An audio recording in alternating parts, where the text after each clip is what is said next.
All right, I'm going to start with a question today. Are you feeling stuck in your career and you just don't know what to do and you feel like you're kind of just going through the motions? What if I were to tell you that there's a way to reignite that spark and create that future that you have always been dreaming of? Let's dive into the secrets of living your second half with intention. Welcome back to yet another empowering episode of No Woman Left Behind. I'm Rosie, and I'm thrilled to have you here today. And as we tackle these deep, life-changing insights, I'm just so happy to have you here. In today's episode, we're going to be exploring the concept of being a fierce giver, how to start living from your future self, and the big difference between surrendering and giving up, which I think is amazing. So trust me when I tell you that you won't want to miss this awesome conversation. By the end of this episode, you are going to walk away with a fresh perspective of how to create a purposeful second half of your career. You're also going to walk away with a new mindset shift that will set you apart as a true leader. And of course, actionable tips that you can implement starting today. I am truly honored to introduce today's guest, Carolyn Mahboubi. Carolyn is not just any coach. She is a powerhouse life and leadership coach who has reinvented herself and built an incredible second career after decades of being in the luxury fashion world. She is here to share her wisdom on creating a conscious, fulfilling second half and how to be a fierce giver without losing yourself in the process. Carolyn is a distinguished life and leadership coach who works with some of the most extraordinary people and interesting people in the world. So go ahead and stay tuned as we dive into this transformative conversation with Carolyn, where she'll reveal how to become a fierce giver and again, live from your future self. Are you ready to accelerate your career? Whether you're just starting out, making your move up the ladder, or ready to take the fast lane, there's one question you need to ask yourself. Where do I stand? Introducing the Promotion Readiness Quiz. In just a few minutes, discover if you're an emerging leader, a progressive pro, or a career trailblazer.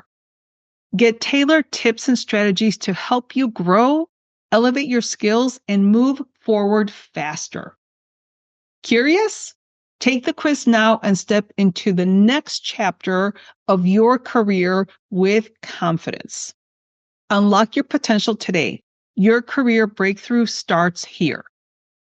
Take the Promotion Readiness Quiz now. All right, Carolyn, thank you so much for joining me today. How are you? I am great, Rosie. Very happy to be here with you. Great. Thank you so much. Well, as you know, my audience is primarily women that are in the corporate space trying to advance their corporate careers. And a lot of people are struggling with their second half in their career, kind of being intentional, being present in their career. And I know that you're a life and leadership coach. So what would you say to a woman that is trying to be more present and alive in that career advancement? I would say me too, and she too, and she too. Yeah. I think, working with a lot of women in around that age group, mid 40s and up, or even early 40s, we naturally seem to reach a point where we start to slow down to look at our second half and say, well, do I want to just keep moving forward the way I have been, or do I want to make changes? And this is the demographic I work with very, very closely. And also, I've been through it myself. So for me, being a leadership coach is a second career built from scratch in the second half of my life. For the first 3 decades, I was an executive in luxury fashion. So I'm very familiar with this idea of sort of growing in a field that maybe you didn't even choose consciously, because how many of us are really that conscious at 20, 22, 24? And somehow you open your eyes and you are in your 40s, you're in your 50s, and you've just kind of been moving forward by default. And you wonder, is there something different for me in this second half, which for us now, because we're living longer, healthier lives, it's a very real thing. What do you want to do for the next 40 years? Yes, absolutely. And I agree when you said, so does she, so does she, so does she. I think that was perfect because you're right. We always think that we're the only ones, right? We always think that we're alone. And how does everybody else do it? Like, so I think what's comforting for this conversation is that knowing that you're not alone, knowing that a lot of people are struggling with the same thing. And as you said, a lot of people are living much longer. So I've heard the term, what am I going to do in my third? Because women are living into their 70s or 80s and they're I know a couple women that are entrepreneurs and they're in their 70s and 80s and they're happy and they're lively, but they have purpose. And so I think that's one of the big differences. When people have purpose, that's when they live longer and happier and healthier lives. Does that make sense? It makes sense.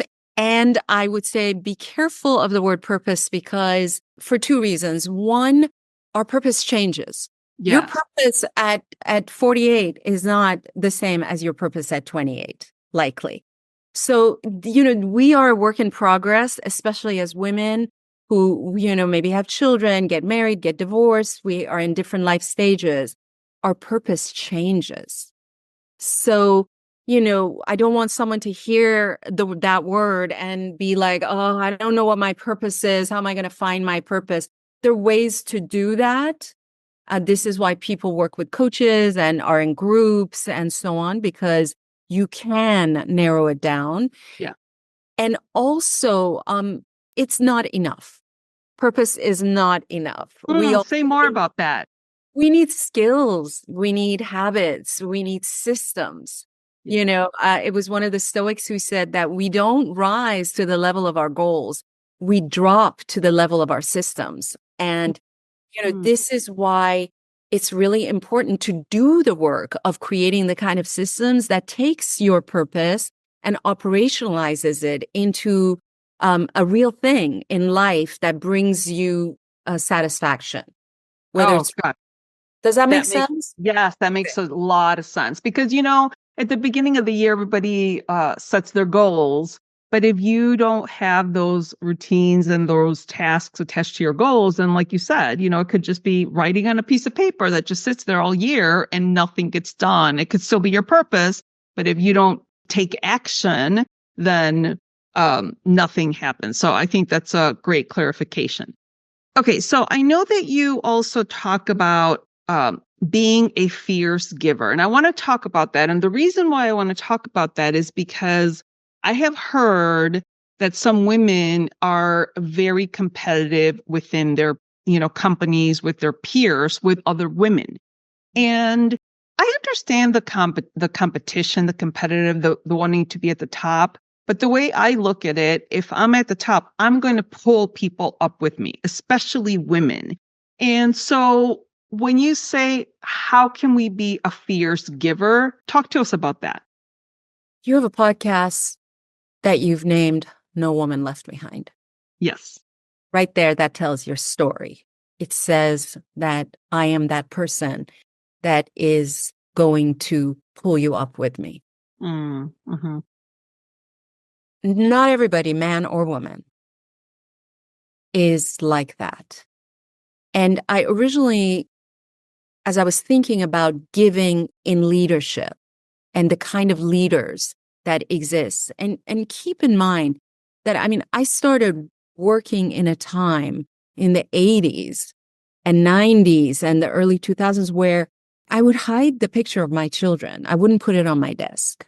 So if your listener right now is 28, she might have a completely different understanding than someone like me who grew up at a time where we as women felt very constrained.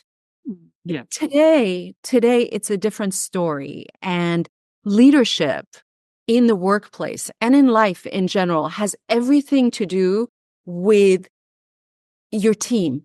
What kind of team are you creating? Nobody becomes successful on their own. This is a myth, the myth of the self-made man or leader. So I wanted to understand more deeply about this quality of giving in leadership. And I think it's Simon Sinek that puts it really well. Or no, it's Adam Grant in a book called Give and Take, which I recommend everybody read.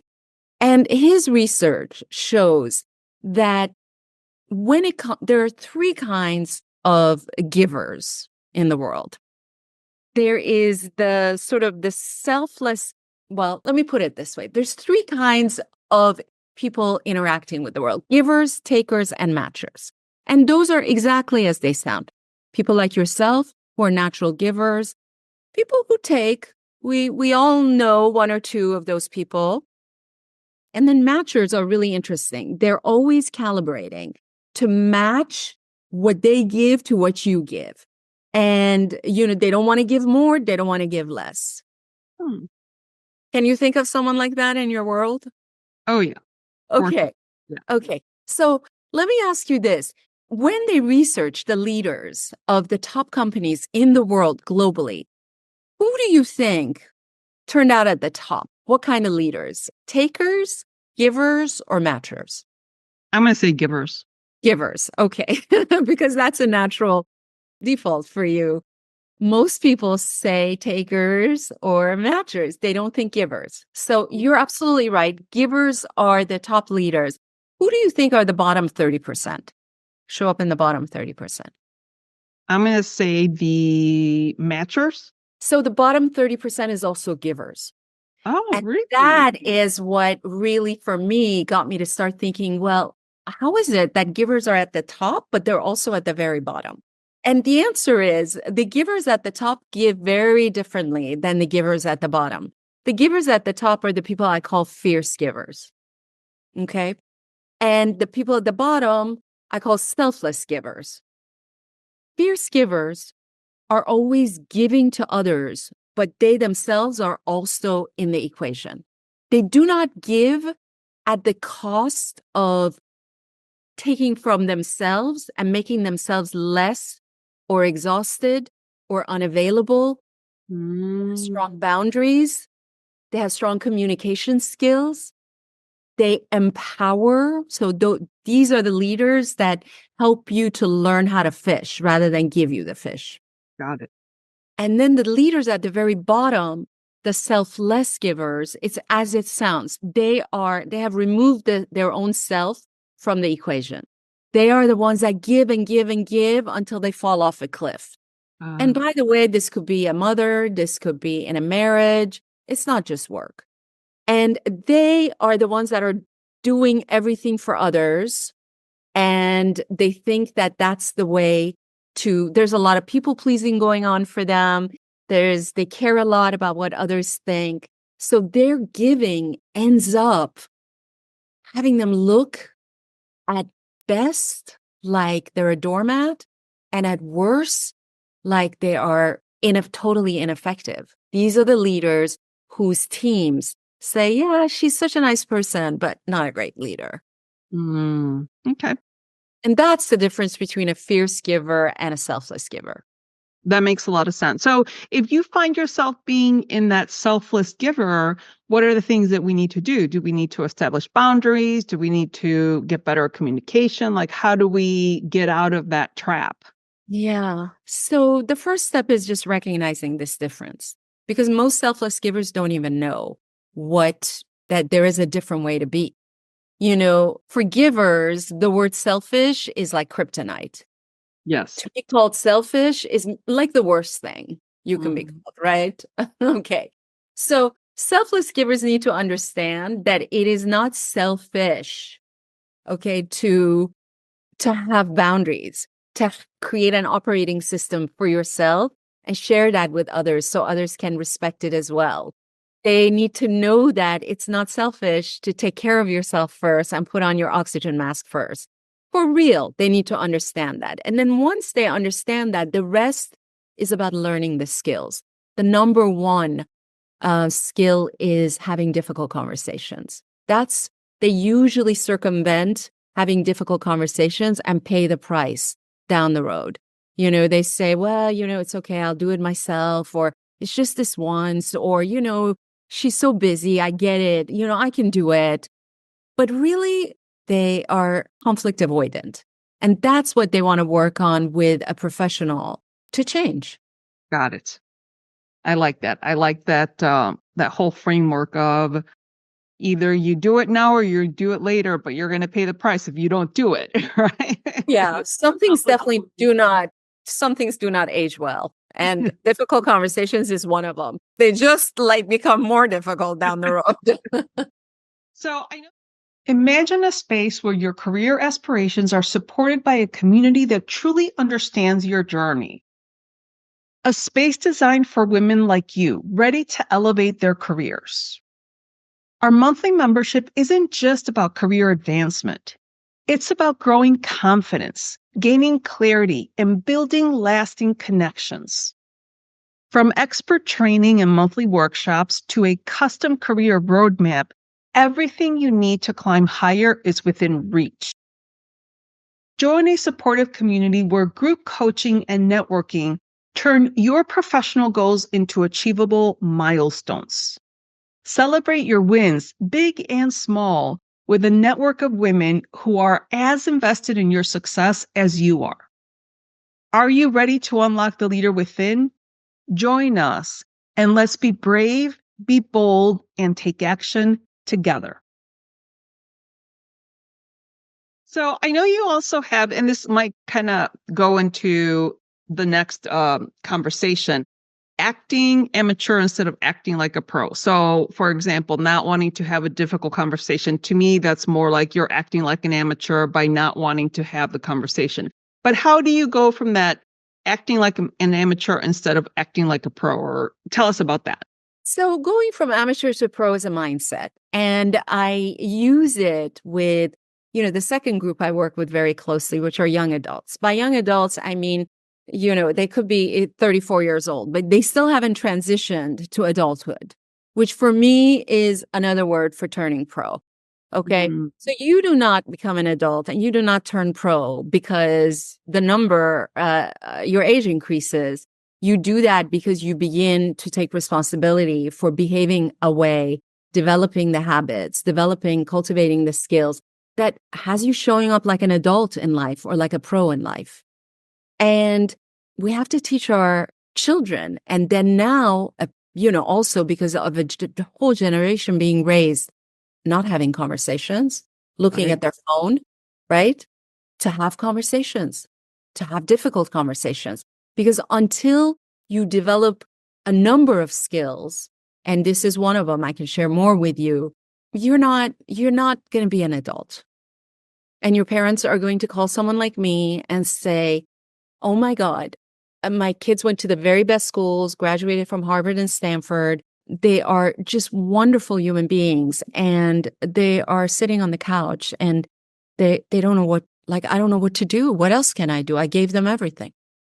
Wow. That's so funny because I literally just had that conversation with a couple and they're young adult, 30 years old.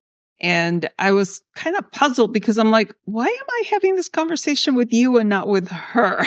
So I didn't realize that it was the parents calling for their young adult. And, I think that's great. But if the young adult doesn't want to take action and get out of their, I don't even know what you would call it, Carolyn. What do you call it when you have an individual that's in their early 30s that doesn't want to have those difficult conversations, that is acting like an amateur?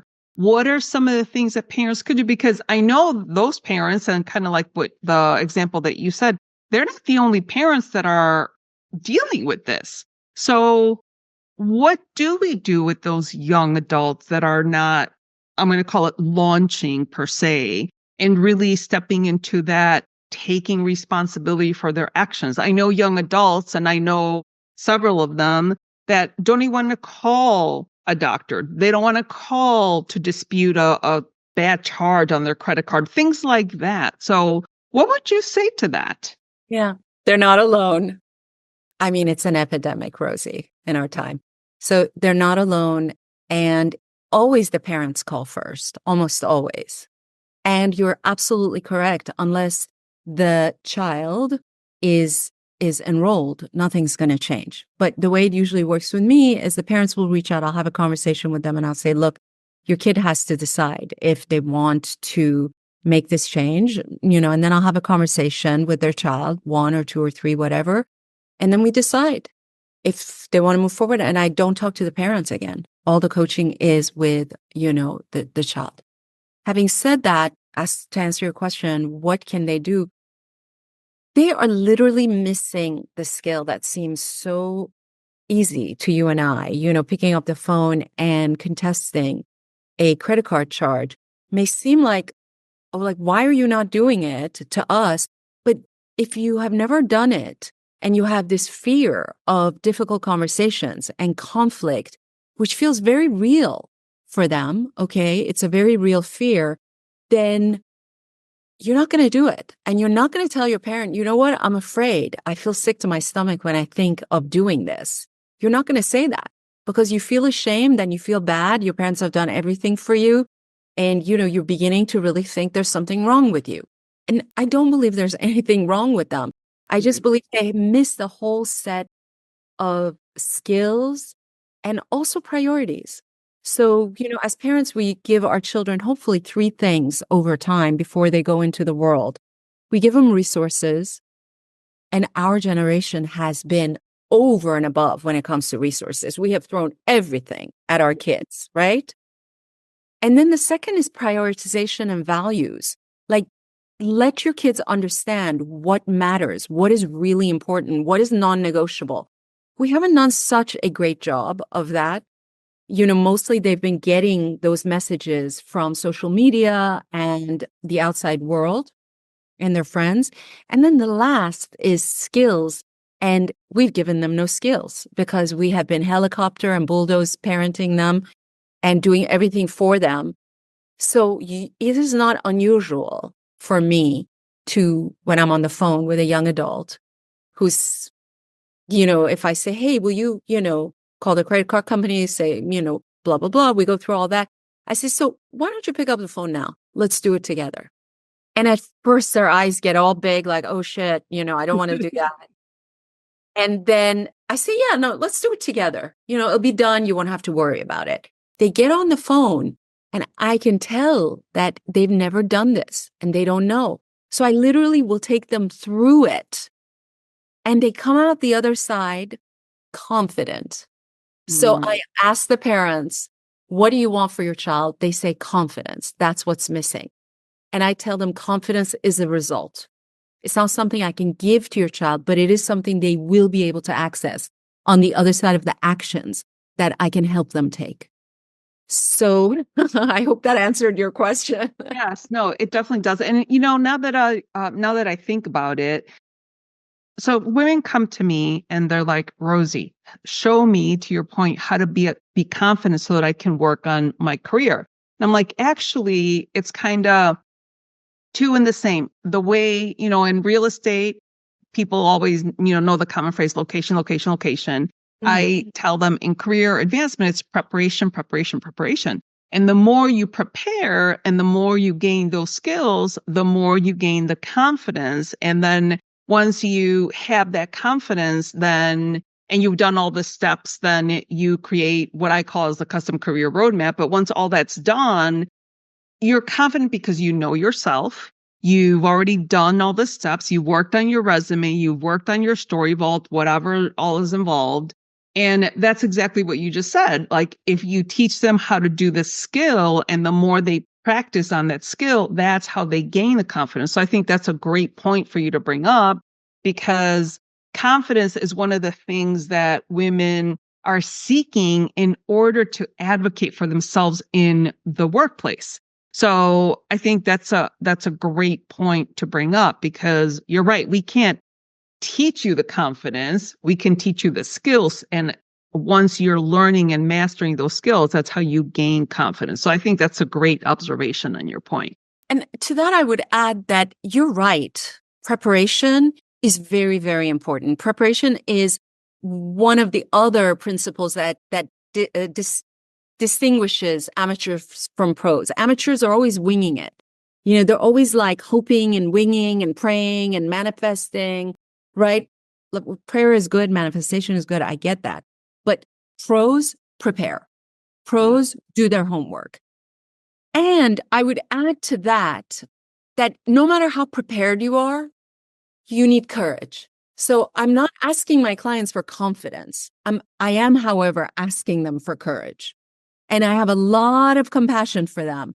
If they don't have the courage, I get it, you Mhm. know? But courage is the thing um, I cannot give to you through skills and habit changes and system creation.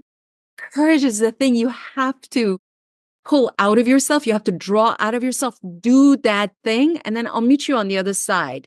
And I promise you, you'll arrive with just a little bit more confidence than, the last time I saw you.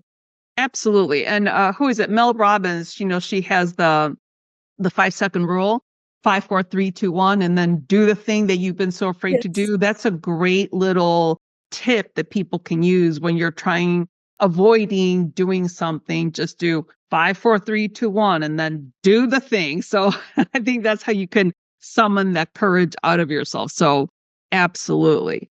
So now let's talk a little bit about, again, the women that maybe don't pull other women up. What do you think is there? What's happening there that people think that they're going to be victorious doing it alone versus doing it with other people? Fear, fear, and a scarcity mindset. There's only so much room at the top, and, we can't all be there. So I'm going to make sure that it's me that gets up there. Mm. It's Mhm. just not true. It's an absolute untruth. And, it's when someone has that mindset, they usually have it around other things in life. They have it around friendships, they have it around money, they have it around their marriage, that there's limited resources and they have to fight for it. And it creates so much unease and so much of this sort of like hustle mentality. And it's just unnecessary. We're all going to have to work hard if our goal is worthy. Like there's no important goal in life that doesn't require you to put in the time and to work hard. But it doesn't have to be this dog eat dog suffering. What creates that is this, very tight, feeling around what is available to us as women. And especially women today should not feel that way. I totally agree. I mean, there's no reason, when you're at the top, again, help those others by mentoring, by teaching, by whatever. But there's just so much that you can do to give back for those younger people that are coming up behind us. So I know you also talk a little bit about borrowing from your future self. Talk to us about that because that one sounds so interesting to me. So one of the concepts I teach and coach around is the future self concept. I didn't, create that. Most coaches will work with that. And the idea is, look, think about this being that is a month, a year, 10 years down the road. Give her a name, develop a relationship with her. Let her tell you in your quiet moments who she is, because who she is will decide how you behave today. So most people don't have a relationship with their future self. They're moving so fast, they're barely meeting their present self, Wow. right? But Yeah. if you have a future self, and there's exercises people can do online with this, and that future self has a name, has a character, has a feeling about her. Maybe she's wise and she loves to travel and she wants a certain amount of money and she wants to be surrounded by certain kind of man or friends. She will let you know what it's going to take to get there. And that's how you serve your future self.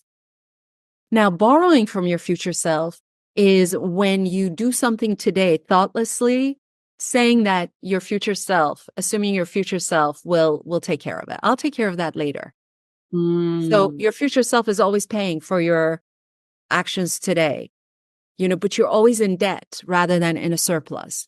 You're always like hustling in the same place rather than building brick after brick towards, something that's very real for you. right. I like that. I like having that relationship with your future self and kind of thinking, especially giving it a name and an identity so that you can actually picture this future you. Like, okay, will the future you approve of or like what I'm going to do right now? Eat that hamburger and cheeseburger and all the fries and whatever. Is this going to serve my future self? And so, gosh, I think that's such an enlightening concept because we want to look to the future, but we also have to be present. So, how do you balance those two, Carolyn? Because sometimes it's so hard to be in the present moment and think about that future self. So, how do you do that? Over time, the two of them integrate very, very well. So this is not a practice you develop overnight, but over time, your future self will inform the habits that you want to create today, right? So let's say my future self is I don't know if you know or not, but I'm an endurance athlete. I do ultra marathons. Okay. So I have a race coming up in June, end of June. And I started listening a year ago as I started training to my future self for what she needs. Okay. Mhm. And started to develop the habits that would help me, God willing, to actually complete that race successfully. So by deciding what those habits are, with nutrition, with hydration, with training, along with other things my future self is asking me. My future self is also a mother who wants to be close to her children, very deeply connected to her adult children. My future self is also a badass coach who wants to have a thriving business, right? All of those messages, all of those desires today have to be um, turned into an action, if Mhm. only one small action. So I keep track of what one small action for each of those elements of my future self. And I don't have the notebook here, but I could get it for you where every night I check off or I get a flat line if I didn't make a deposit in that particular bucket for my future self. Well, it keeps me very present today. So you see, when I hear you say, how can you be present? For me, presence is constantly being conscious of what matters. We are not present when we check out and do things that don't matter, that are not in line with our values, that feel like a waste of time later. We Mhm. did it because we were people pleasing. We did it because out of habit. We did it because, everybody else did it. You know, if you're present, and using your future self to keep you present is a very good system. If you're present, you're not doing those things. It's a very virtuous cycle. Your future self tells you what habits you need to develop. The habits you need to develop keep you present. Got it. And then Okay. when you stay present, you don't do stuff that doesn't matter That or is makes sense. harmful. That makes a lot of sense. And then talk to us a little bit about surrendering is not the same as or is not as equal as giving up. So at what point would someone, know when to surrender something versus giving up? I remember you read that blog I wrote and it resonated with you, right? And Yeah. it's interesting. This concept either totally resonates with some people or really annoys and aggravates some people. They just don't even want to go there. They're like, do not use that word with me. Do not say surrender. Because so many of us, for whatever reason, have grown to believe that surrender is giving up. Mm, Surrender is throwing up our arms. And what I mean by surrender is to slow down and allow forces over and above ourselves This could be a religious thing for you, a spiritual thing. I don't care. But you kind of have to believe that there is a force bigger than yourself if you're going to buy into my definition of surrender. If you don't believe in my definition of surrender, I mean, if you don't believe there is any force outside of yourself, that it's all about you, then I'm not going to even have the surrender conversation with you. Right. But if you do believe, for those of your listeners who do believe that, okay, yeah, no, there is something out there bigger than myself, surrender means you just sit down in the moment, physically or figuratively, and you say, I'm here to receive. I'm here to receive. Give me what I need in this moment. And you get off of that, mode of, I'm going to make it happen. I'm going to make it happen. And believe me, for someone like an athlete like me, where you're doing 50 miles and you're going, 8, 9, 10, 11 hours in the mountains, you have to be somebody who wants to get shit done and put one foot in front of the other. And, your mental strength and your mental toughness matters. But the moments that allow you to actually complete and finish is your ability to sit down in certain moments and say, in my case, God, I surrender. Give me what I need in this moment. So you're almost like relinquishing control to whatever being or universe, God, whatever spiritual being you believe in. And you're like, it's like, for me, it happens. I'm like, okay, I can't deal with this. I'm handing it over to you. You do with it whatever you need me to do. So, yeah. That's right. And it's so interesting because yes, it's relinquishing control, but it's not relinquishing power. Control it's not a real thing anyway. We can be in charge of things, and we should be, but we're not in control. But it's relinquishing the perception, the false perception of control, and inviting forces over and above our small human self to empower us towards a bigger goal, towards our big goal. If our big goal is even meant, like, it's a good goal to accomplish. So you see, there's a lot of there's aspects to this, and I can't have this conversation if somebody is just like, no, it's all about me. Right. Well, there's that little joke that says, if you wanna make God laugh, tell them your plans or something like that, where it's just like, yeah, this is how my life is gonna go, and it goes completely the other way. Yes. But, I think that's also where being a pro versus being an amateur in life, because when you get older, you're like, okay, well, that didn't go the way it was supposed to go, but that's because it wasn't meant to go that way. So you learn to just accept things and surrender and try to be just the best people that we can be in spite of everything that's happening around you. There's this great book by Michael Singer called The Untethered Soul. And it's basically, if everything around you is falling apart, you can still go within, be grounded, maybe not be blissfully happy at that moment, but you can be content with who you are and what you've done for that particular situation. So there's ways that you can pull in or go within and still be happy and grounded in spite of everything else that's going around the world. And I know people that I don't watch the news. I despise the news because 99% of it is bad, and it just sucks the energy out of my soul, and I can't take it.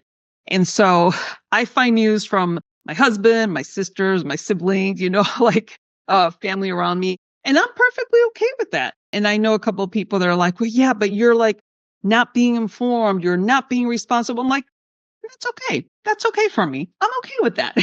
It's no big deal. If something happens in the world that is that big and important, someone will tell me. So, yeah. Exactly right. And guess what? You're fine, right? Yeah. You are an example. This is not about having to trust you. You've tested this for a long time, and you are very present and perfectly fine in every area of your life. You're like nothing has fallen apart. Yep. Yeah. Exactly. So, yeah. Well, Carolyn, you have given us such amazing information, and thank you so much for sharing all of your amazing wisdom. I'm wondering if there's maybe one actionable tip that you can share with the audience that they can implement it as soon as today or tomorrow. Gosh, as soon as today or tomorrow, I would say that the biggest difference you can make is conscious reflection. And there's two ways to do that. You can have a beautiful notebook where you just write down. There's a lot of data that shows that when our hand is moving, our brain is processing. So not on a computer, but, handwriting. Begin that journal today. Write yourself into a good idea. Write yourself into insights and reflections. And short of that, then talk to someone, a professional, not your mom or your friend, because they'll just agree with you, and reflect that way. Gentle reflection is the greatest tool we have in life. I love that. I love that so much. Well, Carolyn, thank you so much for again sharing all your amazing wisdom. This was a fantastic conversation. Have a good rest of your day. My pleasure. Thank you, Rosie. I just love it when I can have insightful conversations with leaders like Carolyn. I'm going to take away to kind of outline the three big ideas that I was left with. I think this is really important. We discussed the power of living from your future self. So, kind of envisioning who you want to become and letting that guide your actions today. So, for example, if I'm trying to lose weight in a month, do I really need to eat that candy bar today? Well, the answer should be no, because I'm living into that future self. The second idea for me is that we learned the difference between fierce givers who give without losing themselves and selfless givers who often end up burned out. Carolyn also shared the concept of surrendering, not necessarily giving up, but relinquishing control to a greater force, which can definitely be a game changer in how we approach challenges. So those are my big three ideas.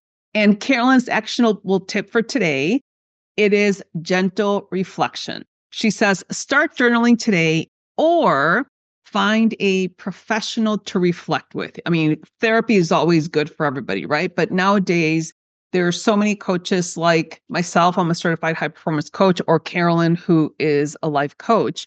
And it is the most powerful tool to have someone guiding you through whatever process you want to do to gain clarity and insight. All of Carolyn's information is going to be on the episode website, including her favorite book, which is The Give and Take by Adam Grant. And that is, again, going to be on the episode website. And if you are wondering how ready you are for your next promotion, don't forget to take the promotion readiness quiz. It's the first step to really understanding where you stand today and what you need to advance in your corporate career. And finally, I would love for you to consider joining the Unlock the Leader Within membership. It is a community that is designed to help you become promotion ready, build confidence for self-advocacy, and connect with other amazing women that are on the same journey. You will also find links to both the promotion readiness quiz and the Unlock the Leader Within membership on the episode website. So don't miss out on those valuable tools. Finally, remember that the key takeaway from today is to start reflecting on who you want to become and let that guide your actions. It is most definitely time for you to live into your second half with purpose and intention. Thank you so much for joining me today. Until next time, remember to be brave, be bold, and take action.